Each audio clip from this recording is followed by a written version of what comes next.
The US stock market has seen a remarkable start to 2024, and this is one of the best January through May periods since 2000.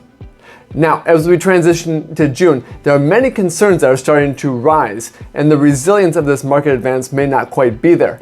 Now, we'll be going through some of those economic risks, some portfolio adjustments, and some advanced planning in today's market video.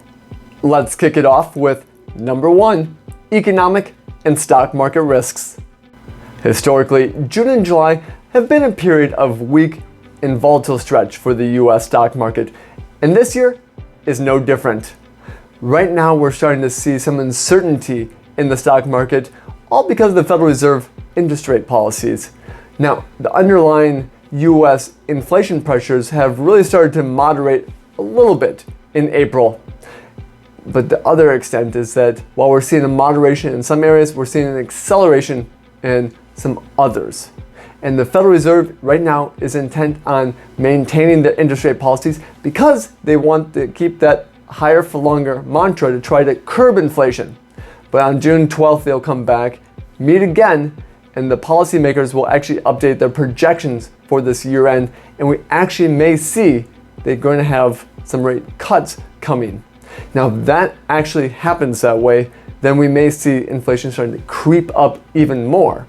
And then investor confidence, especially with technology, the sustainability of the leadership may start to fade. So what we're seeing right now is that there's a lot of different ways that they're starting to what's called hedge with stock options. And this may actually be to the point that those hedges may not work so well.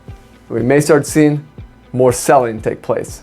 So just an era of caution right now from June into July, and then we may actually start to see a great August. But it all depends on the Federal Reserve. Let's continue with number 2, portfolio changes. With the historical choppiness that comes from June through the July period, there's a lot of that sell in May and go away mentality. But that's not necessarily the case here. Yes, I do think that we need to be lightening up the portfolios, that we could really start to see some volatility really creep up. Right now, we're starting to see it in what has been working on the inflation plays. So a lot of the metals, including gold and silver, are starting to get hit hard. Then the mining companies behind that are starting to get hard. Well, we're also starting to see election pressures in India. We're starting to see just some growth dynamics in China. Now, all of these have been really good places to be invested up until recently. But the thing is, there's still going to be great places to be invested. There's still a lot of growth happening in Asia as well as Europe. And those are the ways we want to keep the portfolios going, even in spite of some of this volatility and choppiness that we're seeing. Number 3, wealth management and advanced planning. Today we want to be talking about something very specific, disclaimer trusts. Now, you may or may not have heard about these dynamics before of what a disclaimer trust is. Let me read you this little bit of information. It says, this has really gained popularity among high net worth individuals, and it really is a complex technique that can be called the Swiss Army knife of estate planning, because it's known for its tax planning, both before and after death. Now, one thing that disclaimer trusts really do well is can be set up just as what we call a holding tank. It's something that is not needed unless we are looking to use it. So this can be something that very easily is set up by a will or even a separate trust and does not need to be funded before your passing.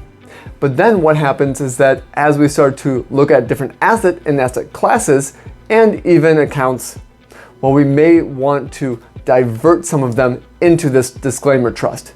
Well, this will allow your beneficiaries to possibly even have a skipping of those assets and maybe go to lower generations. So it can be a skipping of the generations. Maybe we're leaving different elements and different assets to some of your kids or even some of their relatives. And what will happen then is they may have estate issues. Well, this is a great way that we could be having them disclaim the assets, go to other intended individuals, and have your wishes and wills be taken care of in a way that's going to help your family.